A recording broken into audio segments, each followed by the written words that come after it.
form factor. They are the ones who came up with the initial Note device and really popularized this larger screen format. Apple have always been on the side of smaller screens, but they've gone against that now, and they can see the potential of the larger screens.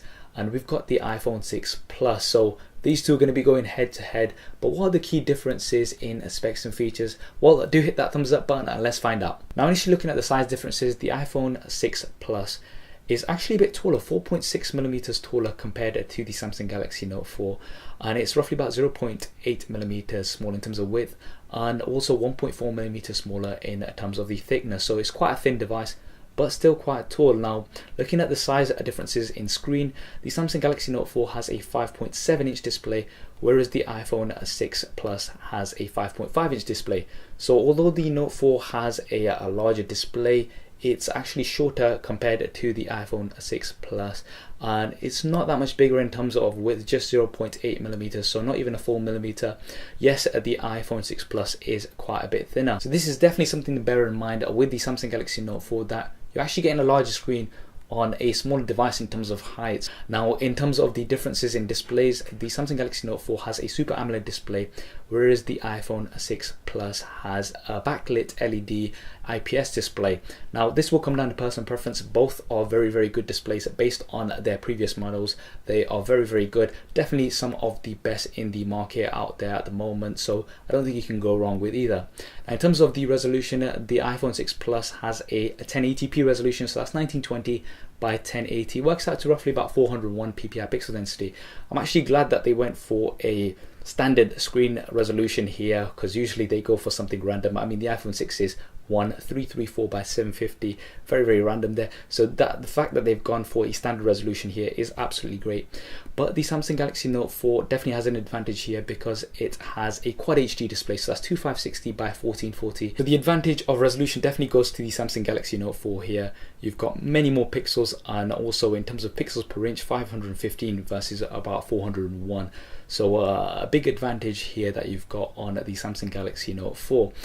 Now, looking at the weight, there's just 4 grams in between them. The Samsung Galaxy Note 4 comes in 4 grams heavier compared to the iPhone 6 Plus, so not much between them whatsoever. Both of them have a premium build, you could say. The iPhone 6 has a metal body, so it's full metal unibody, and this has been known to be premium. Apple devices have been known to be quite premium. They look and feel really, really good. The Samsung Galaxy Note 4, they also have a metal frame, so they've gone for a metal frame here to go for that premium factor. But you've got a soft touch plastic back, so this is a textured soft touch back. What this allows you to do is remove the back, so you've got access to removable storage as well as a removable battery, which we'll be talking about a little bit later. But it's not fully aluminium, so it's not fully metal, but you do have the soft touch back, which feels quite nice in the hand. So now this is going to come down to personal preference, which one you prefer. I would classify both as a premium. Now, looking at the internals, the Samsung Galaxy Note 4 has some of the latest specs. You've got a Qualcomm Snapdragon 805 processor that's clocked at 2.7 gigahertz quad core, and you've also got the Adreno 420 GPU. So in terms of Android devices, this is right now at the top, and this is the best specs that you can find right now. The Apple iPhone 6 Plus has the 64-bit chip, so it's the A8 processor this time. They've not specified the clock speed or anything as yet, so we're not too sure about that right now. And you've also got the M8 motion coprocessor, which is going to be measuring motion data without waking up the main CPU. Now, we are going to have to put these side by side in terms of performance. And in terms of RAM, the Samsung Galaxy Note 4 has 3 gigabytes of RAM.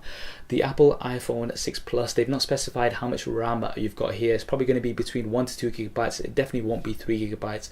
This is something that Apple have not specified as yet. In terms of the different storage versions available, the Samsung Galaxy Note 4, you've got it in the 32 gig version. They've not mentioned a 64 gig version as yet. We may be getting one later on. With the 6 Plus, you've got 16, 64 and 128 gigs. So they've ditched the 32 gig version. You don't have a 32 gig version iPhone anymore, and these will be at their different prices. So you've got a few more options here on the iPhone 6 Plus compared to the Note 4, but the Note 4 has expandable storage, so you can simply pop it in a micro SD card and really expand that storage. You can't do this with the iPhone 6 Plus. You are stuck with the storage that you've got. And moving on to the cameras, the Samsung Galaxy Note 4 has a 16 megapixel refacing camera. The iPhone 6 Plus has an 8 megapixel rear-facing camera, so the resolution advantage definitely goes to the Samsung Galaxy Note 4. Both of these use phase detection autofocus, so it'll be nice to put these side by side. So it's going to have a very quick autofocus on both devices, no doubt about that. And both of these devices also have optical image stabilization, so not digital, optical image stabilization. This is the first on both Apple side as well as Samsung side, so it's great to see that we've got this here. This should provide lots of stable video as well as motion free images and a better low light performance. Now the iPhone 6 Plus also has a dual LED flash, so that's two different flashes that will fire off in different combinations. So you've got one white and one amber, and this will give you some better skin tones, whereas the Samsung Galaxy S5 has its own features. So you've got real-time HDR, for example. You've also got a feature to selective focus where you can blur out the background. These features have been carried over from the Samsung Galaxy S5. Now, in terms of video, the Samsung Galaxy Note 4 can film up to 4K, so that's 2160p. Absolutely insane having that resolution on a smartphone. And you've also got 720p at up to 120 frames a second. Now with the iPhone 6 Plus, you've got 1080p at 60 frames a second, so you don't have 4K. This is something we wouldn't have expected Apple to have anyway. But you've got 720p at 240 frames a second, so super slow-mo. This is absolutely awesome. I'm really looking forward to checking this out. The 120 frames a second on the iPhone 5S was absolutely great, and the software that was with it as well was absolutely great because you could slow down just parts of it. It's not like you just filming a slow motion video. You could select which parts you wanted slow motion, and you could get some really nice results. But now you've got up to 240 frames a second, which is absolutely great. Really looking forward to checking that out. Now in terms of the front facing cameras, the Samsung Galaxy Note 4 has a 3.7 megapixel front facing camera. Samsung have definitely been pushing on the front facing camera side. I mean, with the Note 3, everyone's seen that famous Oscar selfie which went viral on Twitter, the most retweeted tweet of all time. So big emphasis here on selfies. Now the Samsung Galaxy Note 4 also films at 1080p HD from the front facing camera, and it's also supposed to be 60% brighter compared to the previous model. You've also got a wide selfie mode where you can sort of use it as a panorama and get in a lot more people. Now with the iPhone 6 Plus, they've still got a 1.2 megapixel front facing camera capable of filming 720p HD. Now this is supposed to be a lot better in low light, 81% better compared to the previous model, which is great. Low light from the front facing camera is great, but still at that resolution, that 1.2 megapixel resolution, and it's still at 720p. Personally for me, this is a bit of a disappointment. We'll have to put these side by side, but the Note 4 definitely gets the edge here in terms of that resolution. Now looking at the operating systems, you've got Android KitKat 4.4.4, so that's the latest version that's going to come out of the box on the Samsung Galaxy Note 4, but it does come with the TouchWiz UI on top. So Samsung's TouchWiz UI on top, which has its own features and benefits, some of which we'll be talking about a little bit later. But it also means that you're not going to be getting updates directly from Google. You're going to have to wait for Samsung to put those through. With the Apple iPhone 6 Plus, you've got iOS 8, so that's the latest version, and you are going to be getting all of the latest updates directly from Apple. In terms of which one's better, that's going to come down to personal preference. I'm not going to go into an Android or Apple war here. I never do in these videos. Now moving on to some of the additional features. So firstly, looking at the connector, the Apple iPhone 6 Plus has a lightning connector, so this is useful because you can switch it about, but it can be quite expensive. It's not universal and they can break quite easily as well. The Galaxy Note 4 has a micro USB connector, so these are very cheaply available and you can easily replace them, and they're definitely a lot more universal. Now both of these do have a touch sensor, so a fingerprint scanner. The Samsung Galaxy Note 4 has the same one as the Samsung Galaxy S5, so you have to swipe and you have to be pretty accurate. I'm not hugely impressed with this in my experience of using it. The iPhone 6 Plus has Touch ID, so this is the same as the iPhone 5S.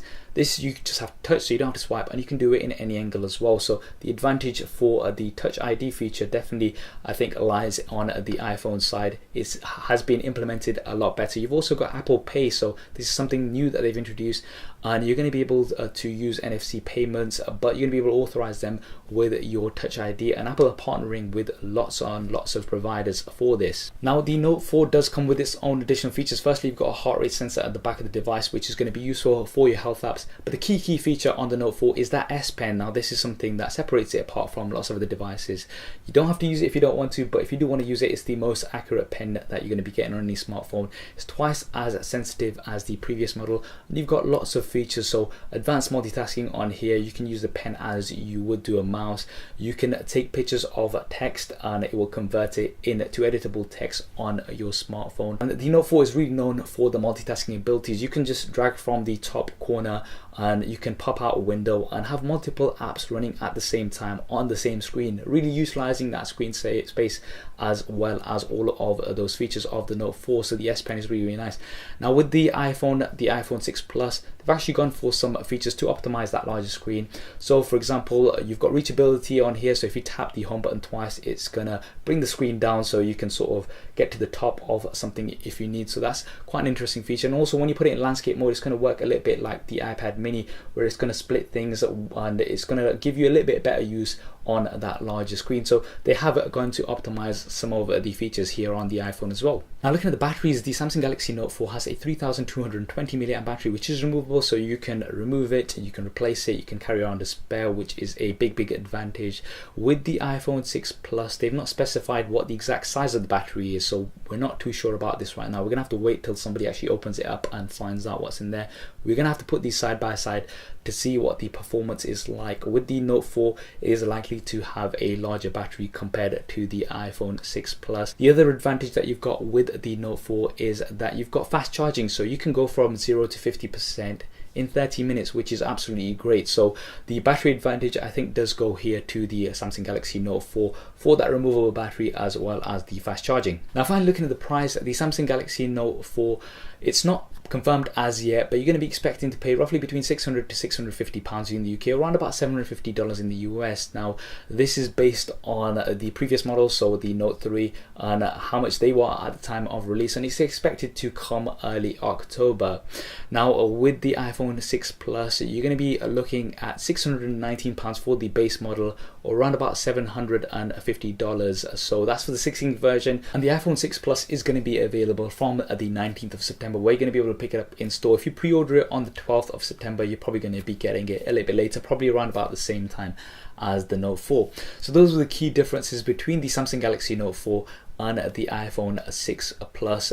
Both going to be very popular without a doubt. Now the Note series is already quite established, whereas the iPhone in this sort of form factor is a new player. So it'll be interesting to see what the differences are and who goes for what. Which one do you think is better? Do you think the iPhone 6 Plus is better, or do you think the Note 4 is still the king of phablets? Do drop me a comment below and let me know your thoughts. I hope you enjoyed this video and found it useful. If you did, as always, please do hit that thumbs up button for me. It really does help me out. And why not subscribe to the channel? I've got plenty more content coming up on here. Thanks for watching. This is Saf on Super Saf TV, and I'll see you next time. If you want to see more regular videos like this one, then be sure to hit the subscribe button, which will be below. If you're on a mobile device, it may be somewhere else. If you want to see my previous related video, then hit the link right here. If you want to stay in touch over Facebook, Twitter and Google+, then all of the addresses will be there somewhere, as well as direct links in the description below. Okay, if you're still watching, then that means you've not done one of those things, so